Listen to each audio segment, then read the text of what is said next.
front yard with it. Okay. Yeah, in my front yard. Okay, my front yard do not. Yeah, I mean, like my front that. yard don't look like that, but it cool. Got acres and acres of land. We got enough to live a life, man. You know what I'm saying? We live my family's life in here, and we live. I see you with the hat tilt. Wait, though, yeah. Do you see, Tip, that we have an imposter trying to Yeah, Hey, trying to steal man. a drip, trying to steal a You Tip first drip degree. real quick. What you You say, first Tip? degree. Say it again. I say he first degree. Tilton, first degree. Oh, first, yes. It's getting there though.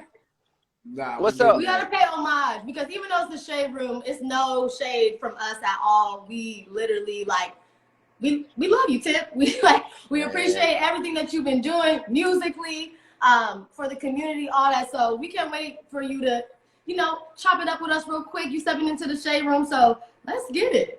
Let's do it. Yes, of course. I want to go back to a conversation that we all had, man. Who do you think started trap music? Think. Or who do you know started trap music? It need to be no thought applied when you're dealing with facts. I want you to find trap music, the word trap and music used before my album in 2003. I would just invite you to go find it. Okay. Hey, bro, listen, I already know. Like, it be debates all But the it's a time. whole museum, though, dedicated to this, though. It's a whole museum. I felt like, it was a teachable moment, because there have been many contributors. And, my efforts alone wasn't enough, could not be enough to get it to where it is today. So I salute and celebrate all contributors to the genre. But, if you say started, like as in the first to do it, you got to go. You got only a fool disputes facts. We got to go with Tip. Speaking of trap museum, man, like, are we going to get the trap museum outside of Atlanta? Yeah. Like, are we going to get it in L.A., New York, Miami? Where are we getting it at? Absolutely. We're looking into it right now. As we speak, we have the mobile unit, which is the tiny trap house. And it's in Miami right now, man. Been doing numbers.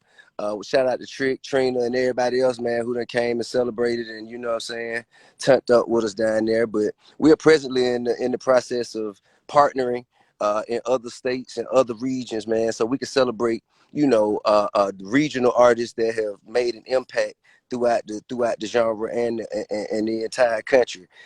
We looking at Houston, we looking at New Orleans, we looking at LA, and we excited about it. That's awesome. Now look, another thing people were excited about, especially last year, because last year it was like the battle of the verses, right? Like everybody did the verses last year, and people wanted you, Tip. They wanted to see Tip do a verses. We had Jeezy and Gucci do it. I think that's the best one so far. That was the best one yet, to me. Yeah, okay. I definitely feel like between Gucci and Jeezy and then the Monica and Brandy. Yeah. Top two. Well, yeah. As long as Atlanta involved. Yeah, definitely. So look, but I have to know, first of all, too, we was hounding down 50 Cent to go with you in this versus battle. Like, I was hounding him. I'm like, where he at? That man to bite the tail of an alligator before he get in a verse with me. That man on. So look, moving forward, would you do a versus? And now that they've been happening like crazy, who do you see yourself going against now? You know what, bro? I'm not even. It ain't even no big deal to me. You know what I'm saying? I feel like T.I. versus T.I.P. to me, you know what I'm saying, is probably the best versus at this point. You know what I mean? Okay. So look, I would tune into that. That was like a big moment transitioning from Tip to T.I. to Tip, man, versus and all that, man. And speaking of rap, man, look, Tip, you've been in the game for so long. Some consider you a legend. You are a legend. You got all these accolades. Consider me a legend, man. That man here is flagrant. Hey, some consider me a legend. Hey, Tip, I got. Did y'all hear this, man? When that King album dropped, bro, from start to finish, man. It's an honor. It's an honor to be a part of people's lives and to be the soundtrack to the important moments. That's why we so connected to music, because it's tethered to the best parts of our lives. You know what I'm saying? So it's records that I. Oh wait, hold on, we can't hear you. We can't hear you. Okay. Yeah, that was, There you man, go. somebody FaceTime. Anyway, I say it's records that I've dropped, it's albums that I've dropped that you remember exactly where you were, what you were going through. You know what I mean? And it's an honor to be a part of that. You know what I mean? So I thank you, and I'm honored to be a part of the culture. But do you think when it comes to these rap conversations, do you feel like your name isn't mentioned enough though? Man, I have no idea. Like, you know what I'm saying? I think that is for the people in the stands to do. People in the stands, they chime in and give opinions. Yeah. I'm too busy progressing and producing. I don't have time to get hung up on individual opinions. Okay, I know that's right. Look, Okay. and then speaking of that, producing and handling everything, one thing I know, like you're really good at knowing like good music yourself, musically inclined to where you can pick out artists that you know that have that's something like, we've seen you, take, Young Bro's career, you know what I'm saying, to different heights. You even had interest in, Travis Scott. We've seen Iggy Azalea. You've seen so many artists that you have put your time into. But what does that really mean when you try to bring an artist on? Because I feel like, it's hard for you maybe to handle developing an artist and also handling your own career as well. What does that really entail when you bring somebody on as an artist? I mean, man, it's a pleasure to contribute something to the culture that can go on and have longevity outside of my own career anytime it's possible. And it ain't just the people who I've signed to my label that, you know what I'm saying, that I'm proud to be a part of their career. I mean, like Meek Mill, you know what I'm saying? Like that was a piece of talent and a movement, really, an individual that I recognized some special in early on. And you know what I'm saying?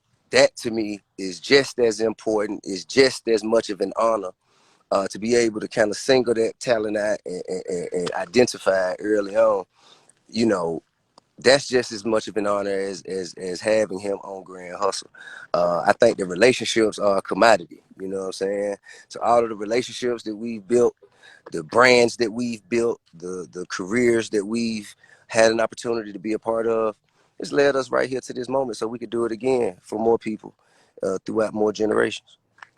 Look, I ain't mad at that. Go on, 100%, man. Speaking of signing people, Tip, you mentioned about you wanted to sign Drake. Is there anybody else that we don't know about that you No, wanted to man, I purposely didn't say sign? that. I said, what I said was I missed it.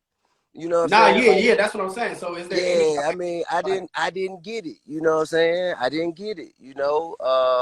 But he's a phenomenal artist. He has incredible talent. You know what I'm saying? He has an illustrious career. You dig what I'm saying? Goat worthy. Um, but at the time, you know, the way my lens was tilted, I didn't see it. But I take my hat off to him though. Do you think there's anybody else that you want to sign but you didn't sign? That I wanted to sign and I didn't sign. I mean, man, it's strange because we had these conversations all the time when I see him. Like, cats like Thug, you know what I'm saying? Like Savage, you know what I'm saying? Like pulled up on me and I've been a part of them and we created a relationship, developing a relationship that we've maintained ever since these moments. But they pull up on me and say, "Hey, bro, man, just give me $1 million, man. Come on, man. You got it. Just give me $1 million, bro." And I'm like, "Hey, listen, homie, if I give you $1 million today, you ain't gonna be able to really eat the way you need to eat out the business. That ain't the way it go." And so I just pull up on him and give him game. And I remember me and Savage had a conversation one time. He was just like, "Man, look, bro, just give me a $500,000 right quick then." I was like, "Man, listen, man, all you got to do is be patient. The money gonna come."